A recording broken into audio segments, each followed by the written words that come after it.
Mirando, miláčku, ať nás prosím nikdo neruší. Děkuji. Dámy a pánové, svolal jsem vás především z důvodu narůstajících problémů s konkurencí. Naše akcie se začínají propadat na historické dno. Prodej banánů šel o 70% dolů. A poslední zásilku jsme díky stávce řidičů přepravních lodí museli zmoštovat. Dovedete si to představit? Když to takhle půjde dál, tak nás čeká samozřejmě bankrot. No to nesmíme dopustit. Ale nezoufejme. Mám totiž plán. Končíme s prodejem ovoce a zeleniny. Začneme prodávat ropu. Ale Bobby, jak to chceš udělat? No to ještě nevím. Proto jsem vás taky svolal, že jo? Úžasné, Bobby. Vždy máš ty nejlepší nápady. Amando, teď bych rád slyšel nápady nějaké od vás. Ale, Bobby. Myslíš to vážně? Žádné ale. Ale dobrá. Je to jednoduché, že? Najdeme ropu, napíchneme ropu, vycucneme ji, přepravíme, no a prodáme. Ale všechno si koupíme. Žádná stávka už nás nesmí překvapit. No jo, ale jak se taková ropa hledá, na tož všechno to ostatní? Nejdříve, úplně první věc ze všeho, musíme najít nějakého Wildcattera. No, nechci vypadat hloupě, ale co mají společného divoké kočky s ropou? Amando, drahoušku, už prosím tě nic neříkej, ano? A dívej se.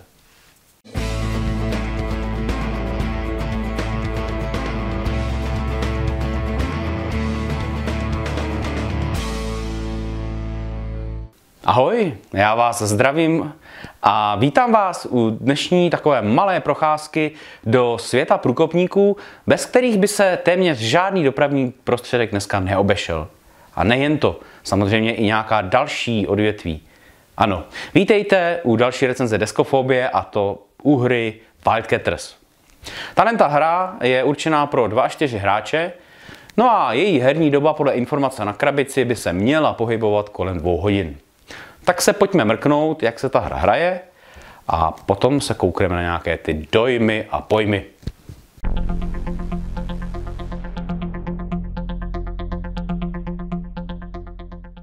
Příprava hry má 2 fáze. Nejprve je potřeba připravit standardní cestou všechny komponenty, tedy hrací plán, karty akcí a dělníků, konsolidační čipy, počítadlo kol a karty oblastí. Dále si pak každý hráč vezme své vrtné věže, pumpy, vlaky, lodě, rafinérie a barely. Pak přichází druhá fáze přípravy, postavení startovní pozice. V ní si hráči vyberou z 8 karet oblastí a rozmístí postupně 3 věže, 2 vlaky a 1 rafinérii. Pak si vyberou mezi přístavem v Luandě nebo Dar es Salaam a umístí zde jeden svůj tanker. Nakonec se karty oblastí zamíchají, vytvoří se dobírací balíček, ze kterého se připraví do nabídky 8 karet. Tím je hra připravena. Samotné hraní má přesně dané pořadí fází, které je v každém kole stejné. Hra se hraje na 7 nebo 8 kol podle počtu hráčů. Hned první akcí a vlastně jedinou povinnou je výběr karty oblasti, která určuje, kde může hráč provádět své činnosti. Ve hře je celkem 8 oblastí. Všechny další možné akce jsou volitelné. Patří mezi ně třeba stavba věží, tankerů, vlaků nebo rafinérií. Na každou stavbu musíte pak poslat určitý počet dělníků. A pokud se v této fázi ve vybrané oblasti nachází 4 a více věží, hurá! Ropa je objevena a hráč může spustit akci těžby. Všichni ostatní, kteří mají v této oblasti alespoň 1 věž, se mohou za menší úplatu přidat. Věže jsou pak nahrazeny těžebními pumpami. Vždy 1 každého hráče a na něj jsou umístěny přesně 3 barely. V tento moment přichází na řadu minihra zvaná aukce. V každé oblasti se totiž nachází 1 nebo 2 žetony Wildcattera a hráči o ně svedou lítý boj. Minimální nabídka jsou 4 akcie. Vítěz ponechá wildcattera na místě a umístí na něj jeden svůj barel. Po vyprázdnění žeton získává do vlastnictví. Následně může pouze aktivní hráč vyměnit další své věže za pumpy. Samozřejmě opět za dělníky. Stejně tak může pouze aktivní hráč v této oblasti spustit akci Transport. Počínaje jím může každý hráč vlastnící v aktivní oblasti nějaké barely přepravit z každé pumpy nebo wildcattera jeden barel. Doručit ho lze rovnou na vlastní nebo cizí rafinérii. Za využití cizích služeb se samozřejmě zaplatí. Poslední volitelnou akcí tahu, kromě možnosti přesunu nevyužitých tankerů, je vyprázdnění částečně plných rafinérií. K tomu je ale potřeba rafinery chip nebo karta se symbolem rafinérie. Po ukončení tahu se automaticky vyprazdňují všechny plné rafinérie.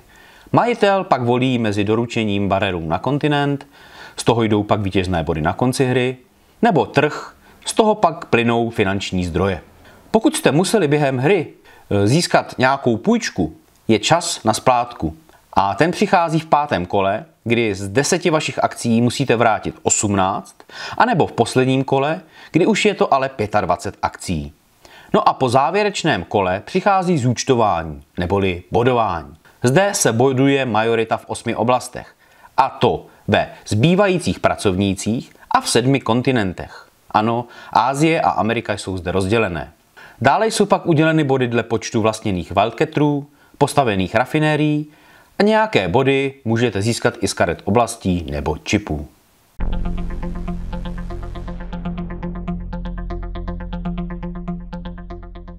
Když jsem poprvé uslyšel slovo Wildcatters, tak jsem si opravdu myslel, že by se mohlo jednat o nějaké divoké kocoury nebo kočky. A tak jsem zapátral na vševědoucím internetu a zjistil jsem, že tenhle ten výraz se používá pro ropokopy, respektive pro lidi, kteří kopali díry a hledali tam vlastně to černé zlato, ropu. No a právě tyhle ty díry, které oni vykopali, se nazývaly Wildcat Wells. A odtud vznikl název Wildcatters. A teď zpátky ke hře. Tahle hra samozřejmě nepojednává jenom o tom kopání těch děr. Ona pojednává o celém procesu až po vlastní distribuci. A sice se tak každé činnosti dotýká jenom nějak jako lehce, ale věřte tomu, že ta hra samotná lehká není. Jak je mým zvykem, tak se nejdříve vrhnu na grafickou stránku hry. Už pohled na krabici vás vrátí o pár desítek let zpátky a dýchne na vás trochu té historie. Především historie těžby ropy, kdy ještě vlaky jezdily na uhlí, no a krumpáč, ten byl vlastně běžným pracovním prostředkem. A když si ještě na stůl rozložíte ten herní plán, tak se ten pocit umocní. Vlastně díky tomu hernímu plánu a ostatním komponentům rozloženým na plánu mě hra na letošním Essenu zaujala. Vypadala opravdu impozantně. A na tom herním plánu ty kresby jsou takové decentní, takže vlastně ostatní komponenty na tom opravdu vynikají a vše je krásně přehledné. Jedinou věc, kterou bych asi této hře vytknul, a je to škoda, tak jsou některé žetony kartonové. Protože ty žetony se samovolně rozlepují a vy pak díky tomu máte žetony 2. Hlavní herní mechanikou je zde area control. A dá se říci, že hned 2krát. Za prvé se snažíte získat převahu v jednotlivých oblastech, a to vybudováním co nejlepší infrastruktury a následně získávání co nejvíce akcí anebo nějakých vítězných bodů anebo dalších výhod. Za druhé je to pak doručování ropy do jednotlivých kontinentů, kde se vlastně v průběhu celé hry snažíte nějakým způsobem udržovat balanc anebo převahu, abyste na konci získali co nejvíce bodů. Takže, kdo nemáte rád area control hry, tak raději sáhněte po nějakém jiném titulu. Věřte tomu, že jezdění z vláčky a tankery rozhodně tohleto nevyváží. Naopak, kdo máte rádi area control hry a trošku ekonomiky v hrách, tak tohle je určitě titul pro vás. A co se mi na hře asi nejvíc líbilo, tak je její provázanost a obtížnost. Opravdu všechno se vším souvisí a vy musíte hodně dobře přemýšlet o tom, co uděláte, protože se vám to může vymstít někdy v následujícím tahu. Navíc hra je opravdu nesmlouvavá a jakmile uděláte nějakou větší chybu, tak vás donutí vzít si půjčku. A věřte tomu, že to se vám líbit nebude, protože v téhleté hře je úrok jako od žida.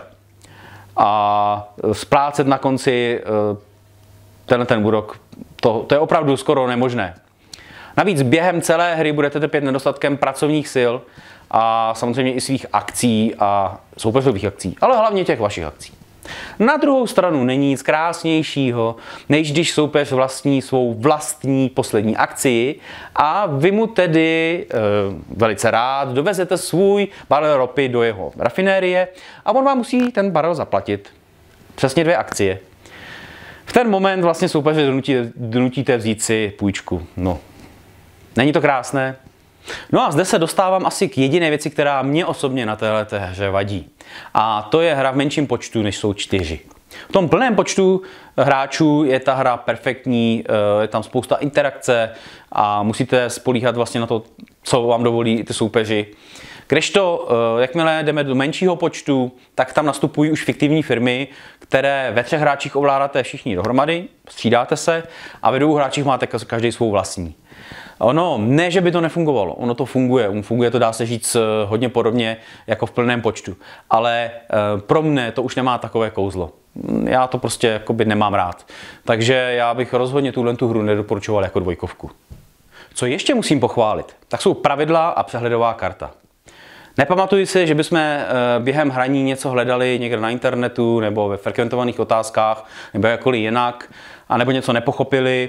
Samozřejmě, že díky té provázanosti a komplexnosti pravidel tam budete častěji hledat. Na začátku to bude opravdu náročnější, ale věřím tomu, že když se tím prokoušete, tak se vám hra odmění.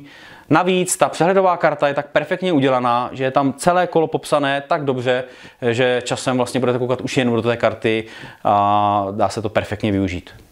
No a moje závěrečné hodnocení. Wildcatters jsou opravdu povedená a komplexní hra. Je vidět, že Capstone Games tyhle hry opravdu umí. Tím ale nechci říct, že by byla hra pro každého. Je zde totiž silný prvek area control, je zde spousta možností, jak zaškodit, třeba vzít si poslední kartu oblasti, kterou opravdu soupeř potřebuje, nebo donutit ho vzít si půjčku. Navíc hra funguje úplně nejlépe, si ji užijete v těch 4 lidech. To znamená, pokud doma jste zvyklí hrát třeba s manželkou nebo s přítelkyní, pohlédněte se raději po něčem jiném. Dále bych určitě hru nedoporučil začínajícím hráčům a nebo těm občasným, kteří si sednou sem tam jednou za měsíc k nějaké hře. To znamená, že pokud nespadáte do žádné z těchto kategorií, anebo jenom okrajově, tak je to hra právě pro vás. Já sám osobně jsem si hru vždy maximálně užil a samozřejmě vždy jsem se snažil co nejvíc zaškodit. Takže je to jednoduchý, vybodněte se na prodej banánů a jděte do ropy. V ropě je budoucnost.